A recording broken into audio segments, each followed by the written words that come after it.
back to our study in the book of the prophet Obadiah. Well, this is our fourth part in a five-part series.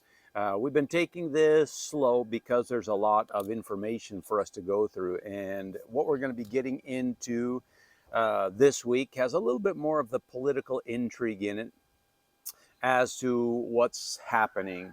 And so as we've been reading, of course, starting in the first verse, we read and we understood that this is all about Esau specifically, but also includes Jacob. You have the two pieces coming together. You have Israel and you have the Edomites. And we've been looking at where the Edomites are and what this prophecy is about as far as the Edomites are concerned. And so we're going to be continuing in that study. We're going to go ahead with rereading verse 1 just to refresh our mind about what this is all about. And so verse 1, the vision of Obadiah, thus saith the Lord God concerning Edom, we have heard a rumor from the Lord, and an ambassador is sent among the heathen. Arise ye, and let us rise up against her in battle. So what we have here more than anything is God coming against a nation.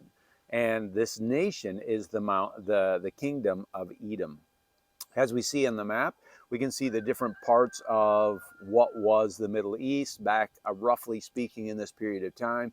We have the kingdom of Judah, the kingdom of Israel, the Edomites, the Moabites, the Ammonites, etc. All these people around them that lived there. And this is what we're focusing on. And we understand that through Jacob came all 12 tribes of Israel. Although in this map we have a divided Israel, the kingdom of Israel, the 10 tribes, and the kingdom of Judah, 2 tribes. And just so you understand, while we say that 10 and 2, there was no real division that was so perfect. In the king of Judah, there were a lot of the tribe of Levi. While they didn't have a specific land, they were there, but they weren't all there. And there was at some point in the Old Testament, altars set up in the kingdom of Israel, and there were priests that did attend to them, real priests that had left the absolute path of God. And so we have these distinctions that are important to bring out. But more than anything, this is concerning Edom. And in our last study, one of the important things that we brought in was that the Edomites, when Israel and Judah was being attacked, both by the Assyrians and the later attack by the Babylonians under Nebuchadnezzar, the Edomites didn't help their family. Again, Jacob and Esau, they're twins, they're brothers. They should have been working together. They were not. For the better part of the story, we have 2 brothers in war. So God looks at specifically the attack from Nebuchadnezzar in Judah, in Jerusalem. And the Edomites, they actually came in, and you might say, in a certain sense, raped and pillaged the land after the Babylonians were leaving. And so God's coming in and saying, because what I saw you did to my people, you will be destroyed. And so that's part of what our story is, the destruction of the Edomites. But their 100% annihilation never really happens. This is true probably of the better part of the tribes that have vanished from the Old Testament. It's not that they're completely gone. It's that sometimes they get shuffled into the deck. And so we lose track of the specific tribe. So let's go on. Verse 8. Let's reread verse 8 in Obadiah just to refresh our minds.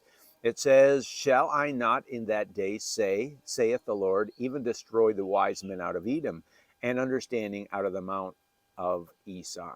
And so as these verses that we have up talk about, and as we've mentioned in previous study, Edom was renowned for wisdom. It was renowned for wise men. And that's been shown even through archaeological findings today as we rediscover the people of the Edomites. They did have a lot of intelligence, a lot of technological advancement. And so there was reason for this statement. But what does this statement have to do with the story? And of course, we talked about this a little bit with the passage there in Luke, where it talks about Herod and the change of the name from Edomites to Edomaites, as they were changed through Scripture. And so let's jump over into verse 15 and take up where we left off from the last study. It says, "For the day of the Lord is near upon all the heathen. As thou hast done, it shall be done unto thee. Thy reward shall return upon thine own head. For as ye have drunk upon my holy mountain, so shall all the heathen drink continually. Yea, they shall drink, and they shall swallow down, and they shall be as though they had not been. But upon Mount Zion shall be deliverance, and there shall be holiness, and the house of Jacob shall possess their possession." And so God's coming in and he's making his statement. This is what's going to happen. This is what this whole chapter is about. The book of Obadiah, the prophecy against Edom.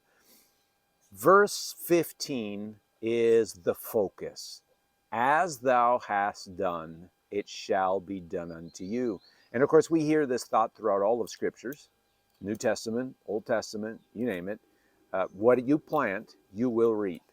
Whatever you sow, you will harvest. And that's what this is all about. The Edomites were planting rebellion, dissension, and this war, this constant war with their brothers, the Israelites. And so God came in and said, as you have pillaged my people, I will pillage you, and you're going to be all done. Israel, verse 17, will one day come back. There will be deliverance. They will be a people once more. But you, verse 16, people will drink on your mountains as though you have never existed. And, so it is when the archaeologists, even though they're finding the ruins of the Edomites in that area, Petra, other areas around there, it's still as if the Edomites never existed. But we're going to learn in this study, it's not as though they don't exist, but they have been, as I mentioned, shuffled into the deck, so to speak. So God is making this pronunciation on Edom. This is what's going to happen. Be prepared.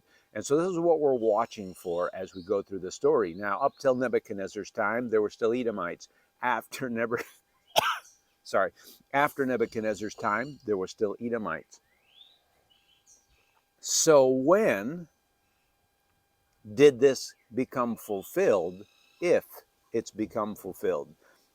This is one of the hard things when you're studying prophecy in particular. And this we can see this today in dreams and visions of our day. Sometimes we want a prophet who prophesies to be provable, right or wrong, now. But when Obadiah prophesied this, it wasn't fulfilled in his lifetime. And so then the question is, was he a false prophet? Because he prophesied, but it wasn't fulfilled.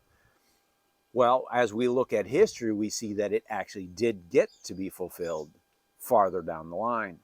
And this is a hard thing for us to imagine because we live in the here and now. We only have one lifetime, but God has many lifetimes because he has been since the beginning and he will be forevermore. We're not like that. We think about one generation, whatever that means to us, We think about that period of time. And so if a prophet comes forward and prophesies, we expect it to be fulfilled and we expect to see that fulfillment in our period of time. When it's not, immediately we begin questioning whether they're true prophets or not. And that's one of the important things we see throughout Scripture. When God sent his prophets, he never just sent one. It was always in twos and threes so that the people could know that it was God. And this is important even in this prophecy because there were others who talked about this stuff. So now we want to get into a little bit of history. Again, as we just got done reading in verses 15 through 17, God said, what happened, what you did will be returned on your head. And so now for us to understand the rest of the story of the Edomites, we've got to get into a little bit of history. And so I've got some quotes here from the historian Josephus that we're going to read. And he talks about a little bit the period up around Christ, because as we trace the Edomites forward, we get into the Maccabean era, and we begin to see more witnesses about what happened to the Edomites and where they went. And so let's look at a couple quotes from Josephus. This is one. It says, Judas Maccabee conquered their territory for a time. They were again subdued by John Hyrcanus. This is in Israel, in the land of Israel. We're talking about 125 BC, so we're 125 years away approximately from the period of Christ. They were again subdued by John Hyrcanus, by whom they were forced to observe Jewish rites and laws. They were then incorporated into the Jewish nation, and the Greeks and Romans called their country Idumea. This is talking about the Edomites. This is why the name change came. With Antipater began the Idumean dynasty that ruled Judea until its conquest by Romans. Immediately before the siege of Jerusalem, 20,000 Idumeans under the leadership of John, Simon, Phinehas, and Jacob appeared before Jerusalem to fight on behalf of the fanatics who were besieged in the temple. So this is important information that we have coming out here. The Idumeans were joined in with the house of Israel. And importantly, it says that the Idumeans begin to rule. So they actually got in ruler positions. And this takes us back to the beginning of our prophecy, where God told the Edomites, even though you are up in the stars. Typically speaking, when we talk about stars, when we're talking about prophecy, we're talking about leadership. We're talking about especially leadership placed there by God, but more than that, the leaders or those who are working for a people. And so leadership may be like the forefathers. They might be the 12 patriarchs. They might be apostles. They might be presidents, kings. They might be angels. But essentially, they are the leaders that lead the people. And so the Edomites were told, even though you climb all the way up with the stars, God would pull you down. And this is what we're beginning to see here. They're getting up and beginning to rule Israel. Not only they're beginning to rule Israel, they will blend in with the Romans. And while there's some thought that the Romans may have been originally out of the Edomites, I don't know that there's entirely evidence to prove that, but what we will find is that the Edomites become part of the Romans in marriage and in everything they do. And that's kind of what Josephus is starting to bring out here. On the left-hand side, we can see a very small glimpse of what we would call a family tree. This is the Hasmonean dynasty. We have Judah Maccabee, we have John Hyrcanus, we have Jonathan, we have all these people coming down. This is the Maccabean dynasty. We have all these people coming down to Herod the Great. So who was Herod the Great except an Edomite, an Idumea from the Maccabee line? These were people who begin to reign, but these are not Jews. And on the flip of Herod, at the bottom we can see there, we see Antipater, the son of Herod the Great. And we're going to see these names play out as we go into our story. Very important people that are playing out. And so the Romans and the Greek called these people Idumeas. And they were blended in, like it says up here at the top, by whom they were forced to observe Jewish rites and laws. So they were blended in with the Jews and became part of their system. Let's continue reading. Hyrcanus also took Dora and Marisa, cities of Idumea, and subdued all the Idumeans, and he allowed them to remain in that country if they circumcised themselves and made use of the laws of the Jews. And they were so desirous of living in the land of their ancestors that they submitted to the use of circumcision and other ways of life of the Jews. At that time, therefore, this happened to them, that henceforth there were nothing but Jews. Blended right in. Now you can't even tell based on circumcision. They follow the rules, they have circumcised, they live in the same areas, they become one and the same with the house of Israel. Now, in the beginning, more than likely, you still had separation of clans and families. But it doesn't take long when you're living in the same tight space, when you're living among the same people, for you to begin to marry in.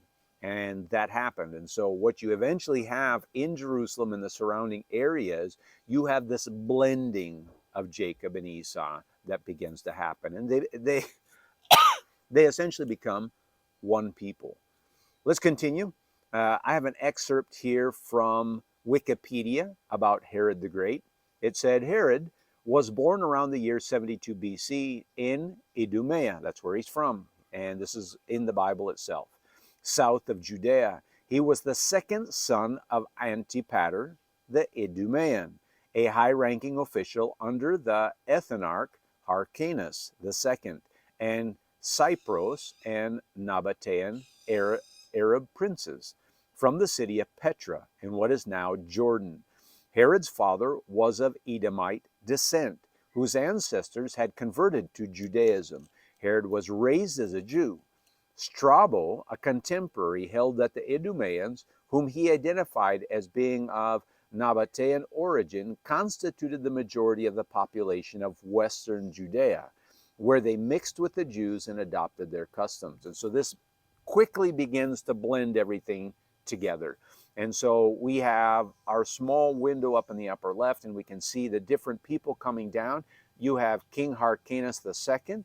You have the Herodian dynasty with Antipater and Herod the Great. Herod the Great, under the Herodian dynasty, the Herods, that's where the Herodian dynasty comes from. These are Edomites, and they're blending in with the Maccabeans. Why? Because the Maccabeans had power. When we go back and read the story of the Maccabees, we see that they wanted to be able to do the temple works. They wanted the temple open, and they fought for it. We always hear the story, one of the most famous of the lights in the temple, when they lit the candles in the temple, and they didn't have the right oil to be able to refill them. And it takes a period of time for them to purify the oil for the candles. And so they had to go through this whole process to get the right oil. And well, the candle should have burnt out. It didn't. It stayed burning for the entire period until they made new oil to fill the lamps. And so there's a lot of marvelous things that happen in the story of the Maccabees. The Maccabees were a group of people that were very strong in favor of the law of Moses. And this is what they were bringing in. So you have the Edomites marrying in, blending in with the Maccabees, and becoming the leaders, both in a sense spiritual and in a sense physical, because the Herodians kind of took over the leadership positions, where the Maccabeans in their descent for a while held the priesthood offices. Not because they were of the priesthood, but because they wanted to do it right, and they were going to do it right. And that's how it rolled out. So what you have happening in here is people that are usurping authority in God's land. Let's continue. As we see these different pictures, it's important to think about Christ's coming, his birth, when he was preaching. We have John the Baptist and what happened with John the Baptist, and we begin to tie these pieces together. If we remember, as we're looking at the Hasmonean dynasty and the Herodian dynasty, we have these things coming together, and people are getting married. As we see the marriage under Herod the Great and the several different wives he had, one of the important things is we come to Herod Antipas. And unfortunately, because this is the Herodian dynasty, every one of these guys is named Herod something. And we end up oftentimes with just the word Herod. And we don't necessarily have a good pinpoint of which Herod is being spoken of, because you have Herod the Great, who tried to kill Jesus when he was a baby, and then you have the Herods in the family tree below him, Herod Antipas and many other Herods, coming down to King Herod Agrippa, who killed, imprisoned Peter and executed James, the son of Zebedee. You have all these different people who are tied in with the Herods.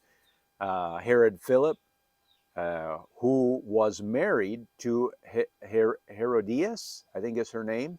Herodias, who is the period of John the Baptist, and he told Herod Agrippa, who also took his brother's wife, you can't do this.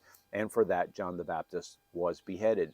So all these people are in the period of Jesus Christ. This is right in that pocket of time where you have Herod the Great. And this is important for us to be thinking about.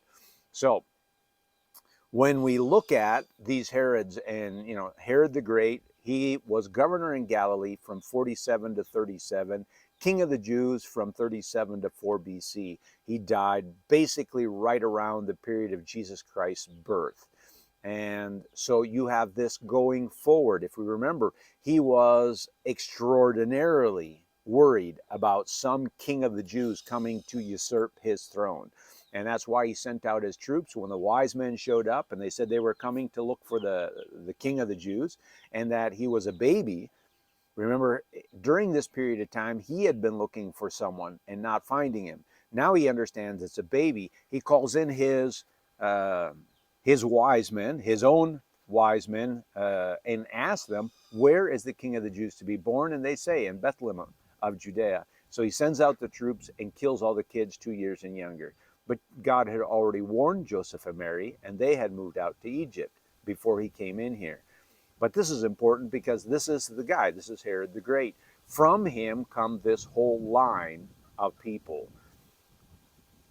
And this is important as we're learning this. You have Herod Antipas, Herod Archelaus, Herod Philip. You have Herod Agrippa the first. You have Herod Agrippa the second. And so several of these people, and they're playing into the story that we're talking about. Herod the king, who is the father. This is the period of Jesus's birth. Herod Antipas, which is the son. He is the ruler basically during the period of life of John and the beginning of Jesus. And then eventually you have Herod Agrippa, who comes into the grandson, who comes into the kingdom in the latter part, well, in the time of the disciples, Acts and on, roughly speaking. So these are the different things that are happening. And like I said, Herod Antipas began to live with Herodias, the wife of Herod Philip, his brother, and they're the ones that John told that they were doing wrong. And so they first imprisoned John the Baptist, and later he was beheaded for calling out that sin.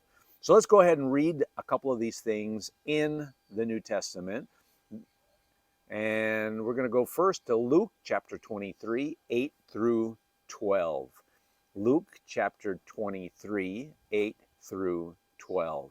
And it says, and when Herod saw Jesus, he was exceedingly glad, for he was desirous to see him of a long season, because he had heard many things of him, and he hoped to have seen some miracles done by him. Then he questioned with him in many words, but he answered him nothing. The chief priests and scribes stood vehemently, accused him. And Herod with his men of war set him at naught, and mocked him, and arrayed him in the gorgeous robe, and sent him again to Pilate. And that same day Pilate and Herod were made friends together, for behold, they were at enmity between themselves. This is Herod Antipas. This is the one that beheads John. Okay, he was eager to see Jesus. He wanted to hear what he had to say. He didn't get much out of Jesus, even though he questioned him over and over. They set him at naught. Really kind of means they were mocking him. They were beating him. They were trying to get information out of him. Nothing happened. So he sends them back to Pilate.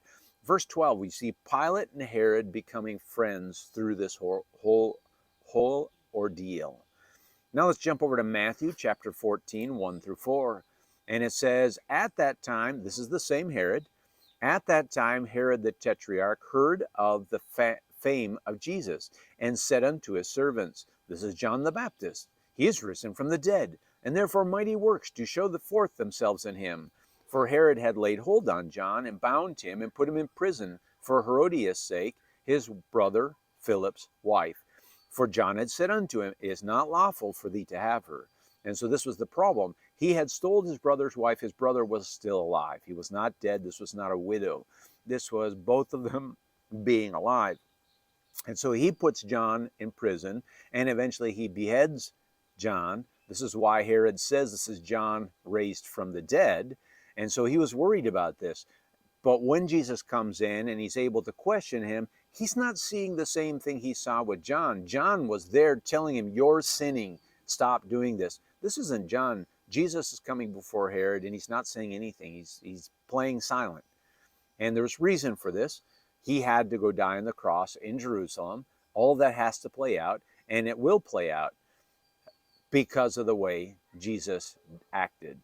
And so in Luke 23:12, it told us that the same day Pilate and Herod remained friends together, for before they were at enmity between themselves. Now we have this tying together of the Idumeans, the Edomites, with the Romans.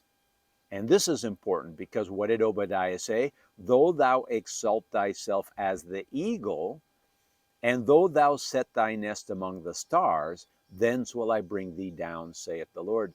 So now we have this marriage in policy with the Edomites and the Romans over God's people, the Israelites. They are the leadership, the Herodians. They are putting their nest among the stars, so to speak. And when it says putting their nest, what it's indicating is this is something that they built. So you think of a bird going out collecting pieces and eventually building its nest in a tree. So it's not that there was something divine. God didn't set this nest in the stars. And so the Herodians, they, through political intrigue, eventually rose to the top and became the leaders, kings, divine people over the house of Israel. And this is, if you actually have the chance to go and read a few of the books, the historical books around this period of time, around Herod Antipas, Herod the Great, Herod Agrippa, you'll see that it is all political intrigue. There's a lot of back and forth with the Romans and how they tie in, how they marry in, with the Maccabees, how they marry in, and really take these three different groups of people, the Romans, the Edomites, and the Jews, and bring them together in one people to govern this area. And so it's really quite intriguing, the story, and we're not quite done. We've got a little bit more for our next study that we will get into the last study as we wrap up the prophecy against Edom and the house of the Herodians, really, at this point. Although the Herodians aren't the only ones who are going to suffer in this, they will be one of the primary people who suffer because they are the leadership. And what did God say? Though thou exalt thyself, I will bring thee down. And that's kind of the idea. We should never, ever be exalting ourselves. And this is what it tells us in the New Testament. It says that he who would save his life will lose it. That's kind of what the Herodians were attempting to do. They were exalting themselves to save their lives and their family, their dynasty, and all that. But it says, but he who abases himself, God will be able to exalt. And that, of course, is what happens with the church in the New Testament. They're humble, the meek followers of God, and God exalts them, and they, go worldwide. But this is important as we're looking at the birth and life of Jesus, John, the disciples. This is the story. It's all about the Edomites. It's all about the Jacobites, because this is what you have, two brothers playing together in the same story. And there's going to be a destruction. But if we remember the prophecy, one of these disappears. the other is restored. And so the Edomites are going to be destroyed. Their lands already at this time are basically abandoned. And what you have is these nomadic tribes off to the east. When we looked at that map, I mentioned them, have moved in and taken over the territory of the Edomites. The Edomites that are left are just a few that are living on the southern border of the house of Judah and mixed into the house of Judah. And during this story of the Maccabees and the Herodians, basically the Edomites become mixed in and eventually one and the same with the Israelites. And so there's not a lot of distinction amongst them. So I hope this helps a little bit in your understanding of what we're playing into in the New Testament with the birth of Christ. There's a lot of story here. Like I said, if you can find a couple good historical books about the Herods, you can really see how much political intrigue is there.